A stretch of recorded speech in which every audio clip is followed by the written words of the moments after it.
So, the new Secretary of Health and Human Services has declared autism an epidemic in America. Autism destroys families. These are kids who will never pay taxes. The epidemic is real. He thinks that there's some kind of environmental toxin causing this increase, and he's using a lot of big, scary numbers to drive his point home. Autism has increased by a factor of 4.8.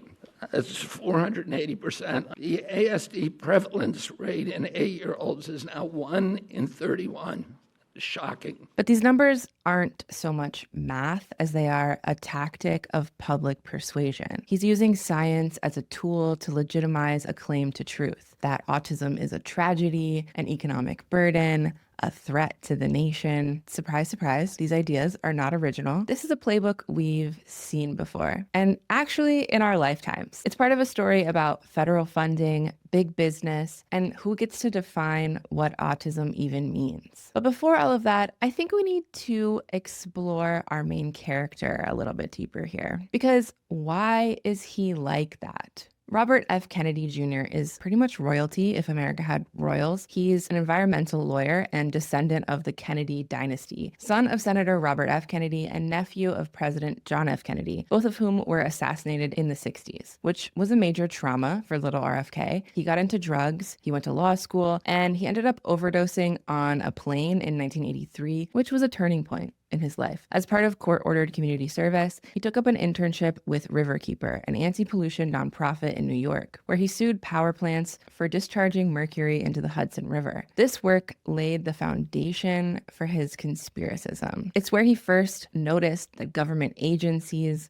sometimes lie. One example his biographer gives is about goldfish. RFK found that fishermen in the Hudson River had a side hustle catching and selling goldfish, except the Environmental Protection Agency claimed that there had never been any goldfish in the Hudson River at all. In this disconnect between his personal experience and the official narrative, cracks began to form for RFK. Then the autism moms entered the chat. They were also interested in mercury, but not in rivers. Hello, I'm Lynn Redwood, Executive Director of Safe Minds. Flu season is here, but before you or someone you know receives a flu shot, I want you to know that many of them contain mercury. Through their bougie connections, the autism moms pulled RFK into their mission against the thimerosal, a form of mercury that was previously used in very small amounts as a preservative in vaccines. The difference between thimerosal and the kind of mercury that kills you is one letter, ethylmercury versus methylmercury. So it's a little confusing. In his book on vaccine conspiracy, The Panic Virus, the journalist Seth Mnookin likens it to the difference between ethyl alcohol and methyl alcohol. Quote, 2 shots of the former give you a buzz, 2 shots of the latter are lethal. Ethylmercury has been used to keep multi-dose vaccine vials from growing deadly bacteria since the 1940s. It was approved once by the FDA and reviewed again in the 70s, and that was that. But in 1997, the FDA Modernization Act called for a new report on mercury in food and drugs. While compiling this report, people at the FDA realized that since babies get more vaccines now than they used to, they were also getting more ethylmercury. Nothing bad had happened. Epidemiologically, there was no evidence that this was harming kids, but they didn't have data on it either. So to be safe, they were like, let's pull all the methylmercury from childhood vaccines. A few years later, a group called Safe Minds got a hold of some meeting transcripts from this time through a Freedom of Information Act request. And they managed to get these documents to RFK in the summer of 2004. Through the lens of his blossoming conspiracism, RFK thought he saw evidence of a sinister government cover-up, and he felt that he had a duty to expose it. In 2005, he published an article called Deadly Immunity, which paints a picture of a secret hotel meeting between bureaucrats and pharma execs, trying to figure out how to hide a scandal from the public.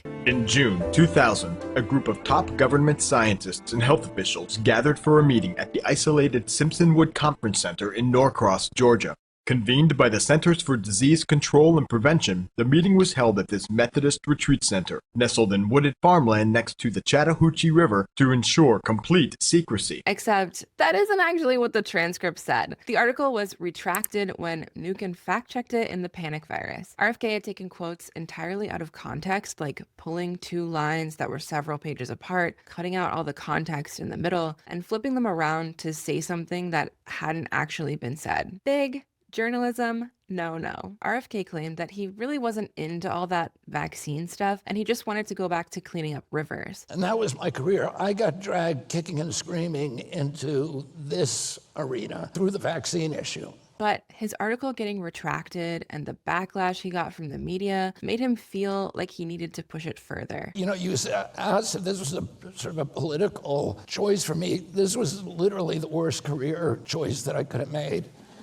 And, I lost friends immediately. I lost a lot of family members. I lost a lot of my allies in the environmental movement, relationships that I'd built up, political allies that I'd built up. The way I see it, the sting of public critique triggered his crusader reflex. Now him and the coalition of autism moms were fucking locked in. But let's zoom out a little on the vaccine thing. Like I said, RFK is very unoriginal. He's just the latest mouthpiece for the anti-vax autism moms. The Make America Healthy Again movement is the strongest movement in America because it contains moms. The crusade was originally taken up in the US by Representative Dan Burton, a Republican from Indiana whose grandson had been diagnosed with autism, and a man who, quote, was so terrified of catching AIDS that he brought his own scissors when visiting the house barber and refused to eat soup in public.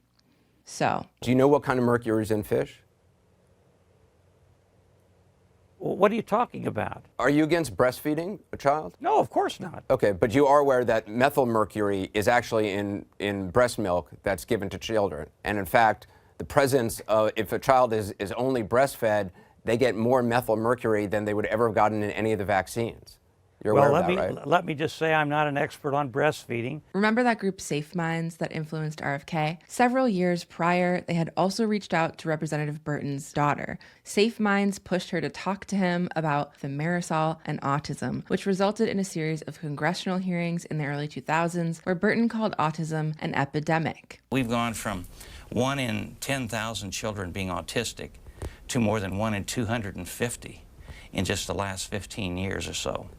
And that's a 40-fold increase. Does that sound familiar? Big numbers as rhetorical scare tactic? It used to be 1 in 10,000, and now it's 1 in more than 250 kids that are being damaged. The standard rebuttal to this conspiracism is that we've gotten better at diagnosing autism, and the DSM criteria has widened to include more people. But both RFK and Burton brushed this off. In a 2001 hearing, Burton said, quote, "We have a national and potentially worldwide epidemic on our hands. It cannot simply be better reporting or an expanded definition of autism. There has to be more to it than that." And in RFK's speech this year, this epidemic denial has become a feature in the mainstream media, and it's based on an industry canard. And obviously, there are people who don't want us to look at environmental exposures. Wait, who's us? If you guessed Safe Minds, you would be correct. The term epidemic denial also comes from them. Mark Blaxell, former director of Safe Minds,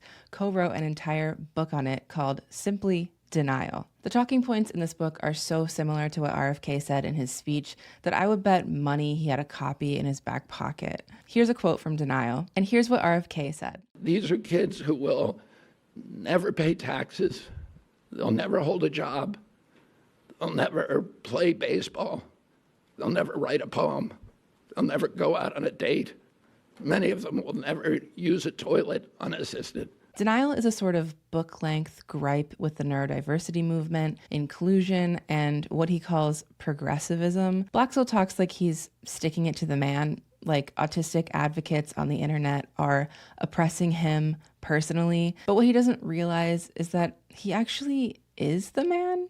He worked as senior vice president at a business management consulting firm for 25 years, and he also started a political party focused entirely on taking personal responsibility for your health, and what libertarians like to call medical freedom, which actually means medical free markets. They have this blind faith that the god of the market will sort everything out if we just let him run wild. And when he wrote this book in 2017, Blaxell was excited that Trump was in office. Blaxell wrote that Trump becoming president would lead to acknowledgement of the epidemic. And he wasn't wrong. Oh, I want to say that I'm very grateful to President Trump because he tasked me on day one of this job with making this a priority, of finding out what's causing the autism epidemic, and we are going to do it for him. I understand that it's difficult to accept the fact that our bodies are vulnerable, that we have needs and limits. It's also hard to accept that there's no such thing as health under capitalism, an economic system designed to suck the blood of the masses. It's a lot easier to believe that big problems have very simple causes and solutions, and they just don't want you to know about them. I think this kind of conspiracy thinking comes from cognitive dissonance. When you believe in free market capitalism, as RFK, the American royalty, does, but you've also seen firsthand the suffering and destruction it causes, as RFK, the environmental lawyer, has, you have to tie yourself into illogical knots about secrecy and evil, because otherwise you'd have to accept the reality that the system you believe in is wrong. This also allows you to see yourself as a righteous crusader who can restore balance to the force, or whatever the fuck RFK thinks he's doing at the HHS right now. Anyway, in the early 2000s, Burton is holding his congressional hearings on the autism epidemic, and meanwhile, some savvy businessmen were cooking up an advocacy plan of their own. Because, as all good businessmen know, before you can sell anything, you have to create a market for it. There's this Milton Friedman quote I keep thinking about. Ew.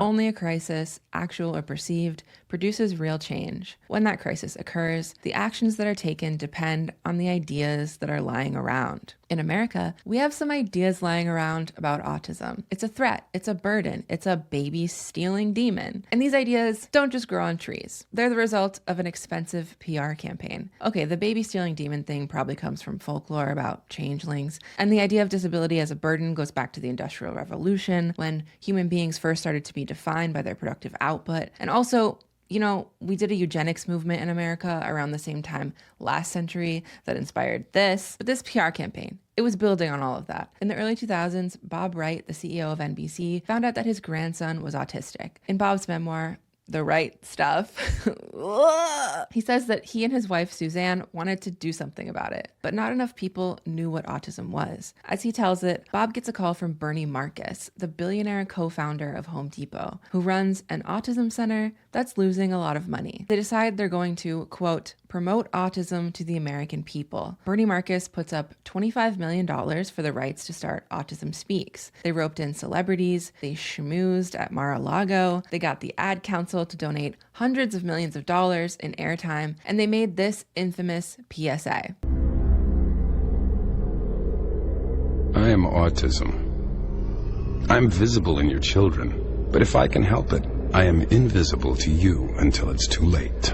Their strategy was to frame autism as, quote, enemy, abductor, alien. This way they could sell hope to parents in the form of autistic conversion therapy. Oh, sorry, I mean applied behavior analysis. They also promised to find a cure if they could have some more money, please. This fear/hope combo proved to be very stimulating for the cash flow. A little was already happening with the Children's Health Act of 2000, but the federal tap really opened in 2006 with the passage of the Combating Autism Act, which authorized around $950 million for autism research. As Anne McGuire writes, this act officially deemed autism, quote, an outlaw at large, a state enemy within to be combated, assaulted, and battled. The Combating Autism Act was reauthorized in 2011, $693 million.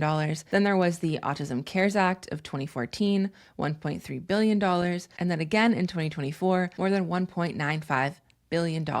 So over the last 20 years, the federal government has put more than $6 billion into the detection, surveillance, and study of autism. And RFK is surprised that diagnoses have increased. I sure fucking hope they've increased, Bobby. That's called a return on investment. Alicia Broderick has argued that the idea of autism as a national problem to be solved through science has created an entire industrial complex around the diagnosis. And that's not just her academic interpretation. The CEOs agree. Harry Slatkin, a businessman and Autism Speaks board member, was quoted in Wright's memoir saying this: "It's the business side of our world that gets us to where we are and allows us to be successful. And I think that's why we're treating autism like a business. It's not just a malfunctioning child. It's not just a scientific problem. It's a business. And in business, there are formulas for devising solutions to problems. You analyze and weigh the options, decide on one, and execute it to the best of your ability. That's exactly what we're all doing with autism. Disability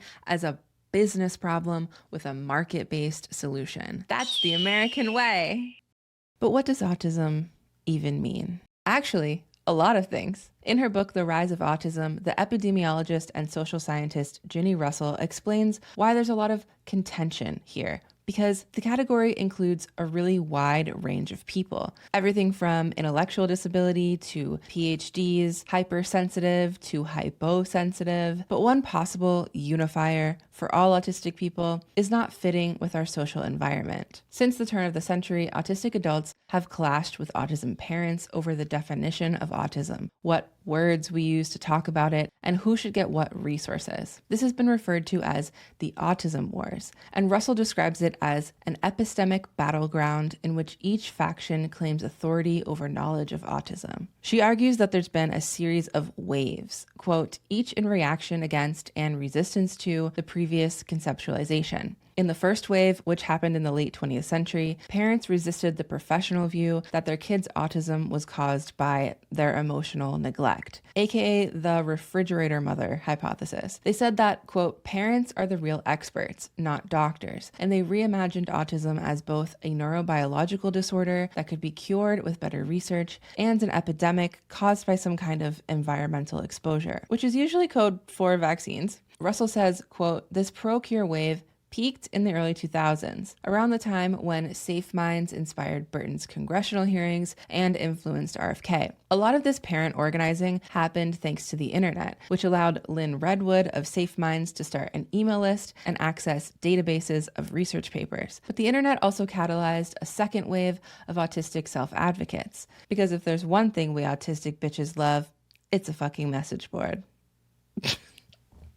Sorry. This wave was a reaction to the parents' pro-cure first wave. Autistic adults argued that autism is a brain difference and an identity, quote, not a tragedy, but a disability. They started organizing autistic-led spaces, theorizing together about their shared experiences, making fun of the neurotypicals, and thus the neurodiversity movement was born. I think we have to see RFK's announcement in the context of these waves. He's bringing the first wave back. We're experiencing backlash to the backlash to the backlash, which is kind of just how history goes. Action and reaction, change arising from contradiction, not always good change. The first wave views the increase in autism diagnoses as real, an actual rise due to some kind of new exposure or change in medical practices, like parents having kids at older ages or more C-sections. They also tend to include things like gastrointestinal and autoimmune issues under the umbrella of autism, which can be confusing because while those are really common comorbidities for autistic people, they're not technically autism itself. The second wave and the current scientific consensus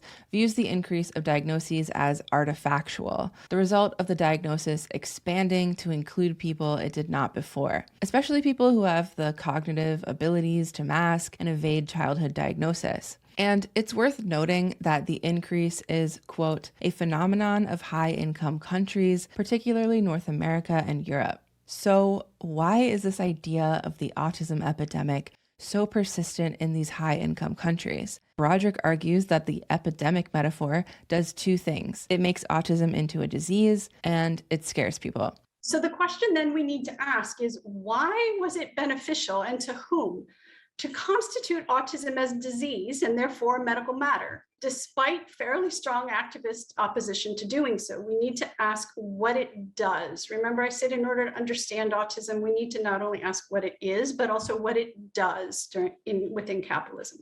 So what does an epidemic, the metaphor of an epidemic, do? What does it accomplish within capitalism? Well, the answer to that is it fairly successfully targeted and established a revenue stream for the autism industries. By autism industries, she means companies that provide ABA and train behavioral therapists. I would also add that the wellness industry benefits big time from the epidemic metaphor. Scared, desperate parents buy a lot of supplements and like methylene blue or whatever. Every single podcast episode I've watched about Maha for this video has a very long list of products in the description. And, you know, personal injury lawyers like RFK also stand to benefit from the idea that autism is a preventable disease caused by corporate toxins. That sounds like a lot of lawsuit money. When RFK talks about autism, he's clearly using it to mean tragic disorder. This is an individual tragedy as well. These are children who should not be suffering like this. Many of them were fully functional and regressed because of some environmental exposure into autism when they're 2 years old. I am also aware that he's not talking about autistics like me who write newsletters for subscription money and have college degrees. I can mask really well, so I didn't find out that I was autistic until my late 20s. But my little brother has never been able to mask. He was diagnosed as a toddler, and he was in the hospital a lot when we were kids. That was a really rough time, so I can empathize with parents who talk about how much of a struggle it is to care for a disabled child. But the thing is, I don't blame autism for that. In her book, War on Autism, McGuire writes that the child is a symbol of economic and national potential, which is why RFK says things like, autism destroys families. More importantly, it destroys our greatest resource, which are our children. If you want to look at human beings as resources, which capitalists do, autism is inefficiency embodied. Autistic people don't meet developmental milestones on time. And in a highly competitive, rapidly accelerating economy, any delay in the development of a human resource is a big problem. When parents of autistic kids talk about their family's suffering, they say things like, "We spent our retirement on therapies our insurance wouldn't cover," or "I lie awake at night wondering where my kid will live after I die."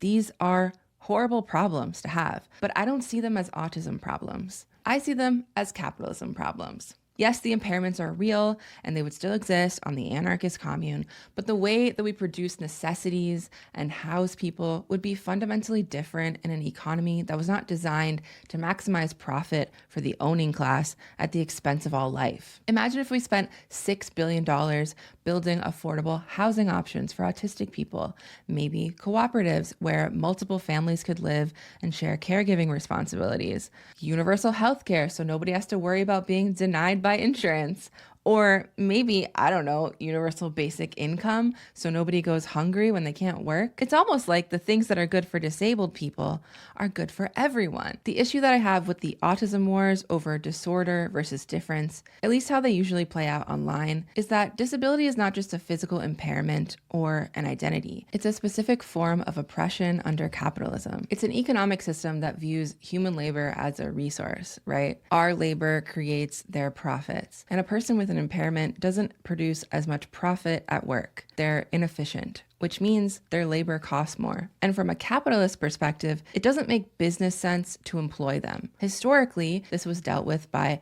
segregating people into institutions. And then, there was the sterilization and the genocide. But in 21st century America, disability has mostly become a personal problem. The cost of autism is about $60,000 a year per family. Most of that cost in the United States is borne entirely by the family. It's something families have to pull up with their own bootstraps. And the nuclear family, mom, dad, 2 kids, and a single family home, that's an isolating social structure that makes care work a huge struggle. On top of that, America is a service economy. We don't manufacture things here. Most people work in office jobs or in retail, where you have to have good people skills, multitask, and filter all kinds of sensory input all day long. Autistic people struggle with these things. So the more this kind of economy accelerates, the more this set of standards for productivity intensifies, the more people will fall into the autistic bucket. And honestly, I say, get in here, fellas. The water's warm. Remember, inefficiency embodied is such a threat to the GDP. The US government spent $6 billion to find more autistic people, not to give them health care or housing, to surveil, treat, and try to restore their productive potential. So yes, the diagnostic criteria changed. That was part of it. We missed a lot of people in the last century because of a very narrow white boy definition of autism that's become outdated. But a system that views human beings as resources is one that actively disables people who are, for whatever reason, inefficient. And no amount of research or therapy or cutting out food dyes is going to change that economic fact. I don't actually think RFK cares about autism. The autism epidemic is just a convenient idea lying around that he can use to push his crusade against preventable disease, which is not really about making anyone healthy, but making everyone take responsibility for their health. What's the basic level of care every American should receive, and who should pay for it?